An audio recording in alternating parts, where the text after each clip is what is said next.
Hello, আসসালামু আলাইকুম। তোমরা সবাই কেমন আছো? আমি আছি আলহামদুলিল্লাহ ভালো। শীতের সকালে খোলাজা পিঠা খেতে অনেক ভালো লাগে, সেজন্য আজকে খোলাজা পিঠা বানাবো। আমি আটা করে নিয়েছি, এখানে 1.5 কাপ চালের গুঁড়া নিয়েছি, একটা ডিম, পরিমাণ মতো লবণ, গরম পানি দিয়ে ভালো করে মেখে নিয়েছি। তোমরা সবাই খোলাজা পিঠা বানাতে পারো। এখন আমি চুলা ধরিয়ে দিয়েছি, খোলা গরম হয়ে গেছে, ভালো করে গরম হয়ে গেছে। এখন আমি পিঠা দিয়ে দিয়েছি। খোলা গরম হয়ে গেলে পিঠা খুব সুন্দর করে হয়। দেখো আমার পিঠা একটা হয়ে গেছে।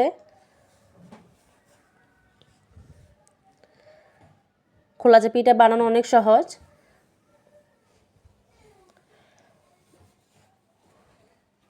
আমি আরেকটা পিঠা দিয়ে দিয়েছি।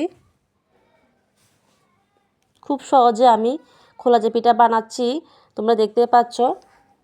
খোলা গরম হয়ে গেলে লার্কি চুলায় খুব সহজে খোলাজা পিঠা বানানো যায়। আমার পিঠাগুলো খুবই সুন্দর এবং মচমচে হয়েছে।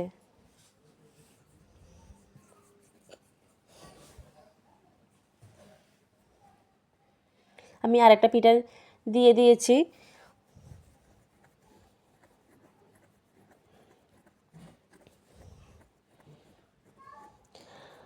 সবাইকে ধন্যবাদ আমার ভিডিও দেখার জন্য, আমার পাশে থাকার জন্য।